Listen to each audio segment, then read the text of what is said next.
today's video, I'm going to be sharing with you guys how I've cleared up my skin. To be clear, I have not 100% cleared up my skin. I'm still dealing with some things that I'm going to talk about, but for the most part, my skin has cleared up like 80% of the issues that I was having about 6 months ago. If you have watched any of my videos on my channel over the past year, you've probably heard about my complaints with acne, my struggles, my frustrations with dealing with hormonal acne. That's what I had, was hormonal, and that is harder to get rid of than other types of acne. And we've come a long way, fam. Like, we have come such a long way. I know I'm wearing makeup right now, but even if you go back to some of my videos like 6 months ago when I am wearing makeup, you can see a lot of texture and a lot more acne than I do right now. And I will be inserting clips of myself wearing makeup and not wearing makeup so that you can see the difference between how my skin is right now and how it used to be. The biggest word of advice for anyone who has been in my situation and nothing is working, you've tried skincare, you've tried different routines, different methods, different products, go to a dermatologist. That is the best thing that you can do with your skin. If your acne is not going away, no matter what you've tried, go to a dermatologist, because they will offer you options that are not available over the counter or at Sephora or wherever you get your skincare acne treatments. So I finally went to a dermatologist a couple months ago, I think 2.5 months ago, it was in June, and they prescribed me a couple of things that I was very consistent with for 2 months following after that, and I have not gone back to the dermatologist. I want to, but it's this whole issue with my insurance that I won't get into, so until I figure that out and have insurance again, I will not be able to go back to a dermatologist here. I am considering paying for a service like Apostrophe. That is an option in case that you're in my situation and you don't have insurance right now, and just to pay for a visit, not even any prescriptions, to go to a dermatologist is extremely expensive. So look into services. I will leave as much information as I can find in the description box down below. Anything that I'm going to be talking about, all that information about medications, the amount of medications, any services, anything like that will be in the description box below. Also, if you want to keep up with my skincare journey and just me in general, the content that I make, I'm also on Instagram. I will leave that down below too. But okay, so anyway, I go to the dermatologist and she's looking at my skin. Of course, I wasn't wearing any makeup, and she was like, "You have a lot." I said, "Tell me something I don't know." I had a lot of acne in this area, in the lower cheek area, on both sides of my face, specifically the right side, and that might just be because I sleep on my right side more than my left. And so she prescribed me and gave me a routine. So the first part of my routine was in the morning to put on Clindamycin, phosphate, and benzoyl peroxide gel. And this is 1.2% clindamycin and 5% benzoyl peroxide. This is a prescription. You cannot buy this over the counter at a Walgreens, CVS. You have to get it prescribed by a doctor. But this gel, it's a white gel, and I would take this little spatula, this is from e.l.f., and I would just dab a little bit of the clindamycin benzoyl peroxide, and I would put it directly on the pimple itself. So this is for spot treatment every single morning, and this does bleach clothes, so that's why it's recommended to do it in the morning as opposed to night, because this will bleach your pillow sheets, your clothing, whatever that it touches. As it sets down, it turns like white and powdery, and you can kind of flake it off. After I spot treat my acne with this, I would leave it on for 30 minutes. This was not Per my dermatologist recommendation, this was just how it worked for me because I went afterwards with my skincare. So I leave this on for 30 minutes, let it dry down, let it get white and chalky on top of the acne. And then I would go in with my moisturizer, serum, SPF. Very important. If you can see the sun, girl, the sun can sure see you. So SPF, really important. And the reason that I waited 30 minutes is because if I just put this on my acne and then try to go right in with my skincare, it's going to wipe this away. This needs time to set and dry down before you go in with anything else, just to make sure that this doesn't get wiped away. And then for nighttime, she told me to go to Walgreens, CVS, any kind of drugstore and buy the Diffrerin gel, Adapalene gel, 0.1% acne treatment. Acne gel looks like this. And this was, I want to say, a good like $18. I know it was less than $20, but it comes with 0.5 ounces. I still have some of this left. So she recommended you take a pea-size amount, rub it in between your fingers, and spread it all over your face. The purpose of this product is to increase the overturn of cells. Acne starts growing in the dermis layer of your skin 90 days before it reaches the epidermis and surfaces where you can physically see it. So what this does is it helps quicken that time to get the acne through the dermis and into the epidermis and out of your body. And the last thing that I was prescribed is Doxycycline, 100 milligrams every single day. That is the number one thing that completely transformed my skin. Doxycycline is an antibiotic. If you do get prescribed an antibiotic, there's a couple of different ones.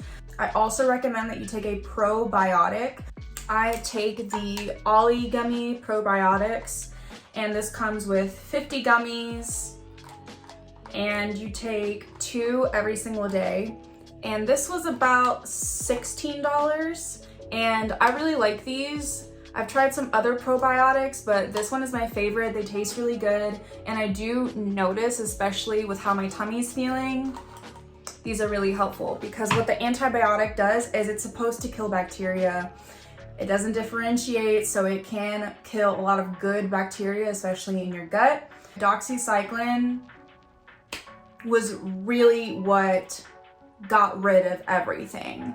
So you can probably see I have like a couple of small, really tiny bumps, but that's way better than what I had before. I had a lot of raised pimples, whiteheads, really red. And now basically all I have left is PIH, which is post-inflammatory hyperpigmentation. And that is when your skin puts up a defense barrier after you've had acne. So after a pimple has come and gone, there's a little red spot that stays in its place, but it's not raised, it's underneath the surface of the skin. So if you feel my skin, it's completely smooth, except for like these couple really tiny little bumps. My skin is completely smooth. But without makeup, you can see all the little PIH spots.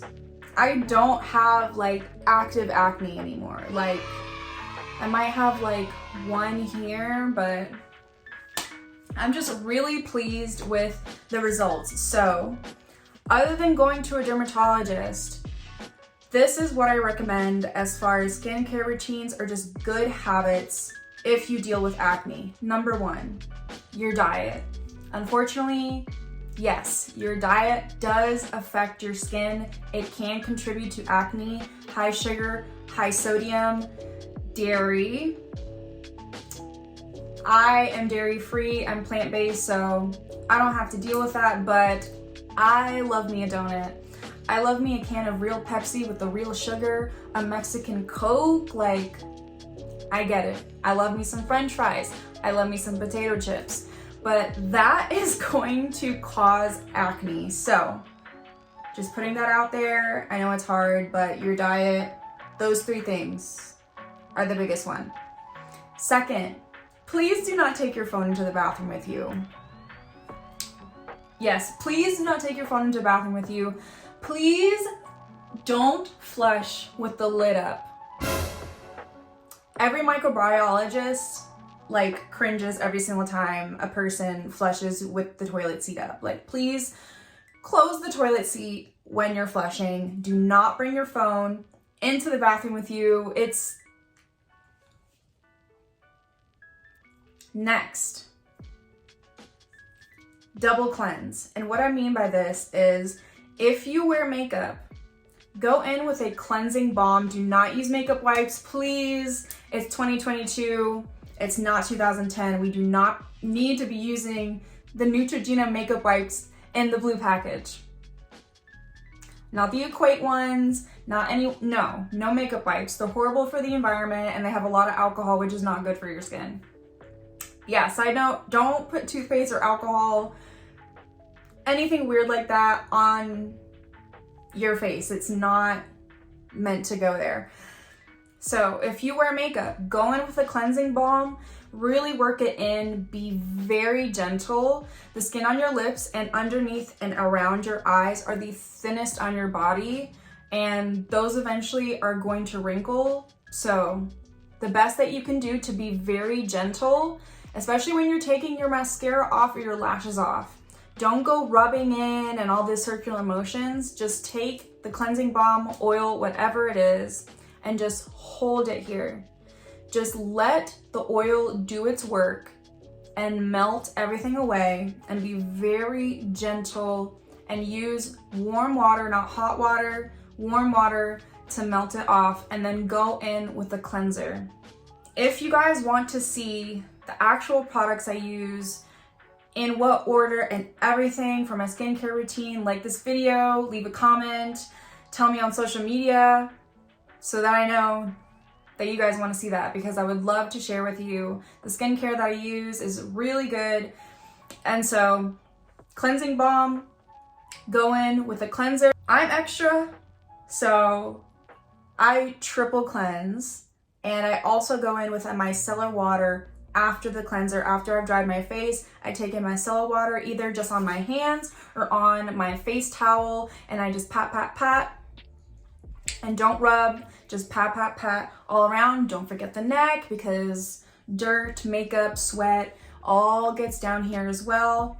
And that will ensure that your skin is 100% clean, and always follow up with a moisturizer, even if you have oily skin. My esthetician says it the best.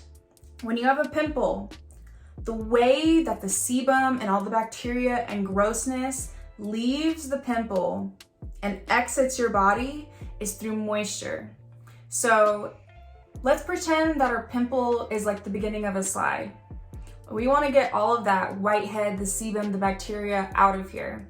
So we need moisture as the water on the slide to slip and slide all of that shit out.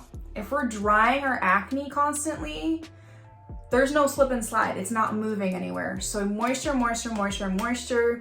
This clindamycin benzoyl peroxide is drying. It's literally killing the bacteria on top of your skin as a topical. So even if you're using something like this, you need to compensate for that dryness and wear a moisturizer. And last thing, SPF. Especially if you are using an antibiotic like doxycycline. Doxycycline is changing your body's immune response. It's affecting your immune system.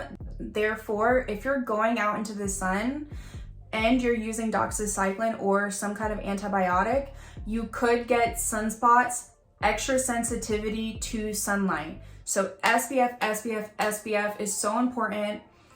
If you can see the sun can see you. Like I said, that is the #1 best anti-aging, anti-wrinkle, anti-hyperpigmentation, anti-sunspot, everything. SPF every single day, even if it's cloudy outside.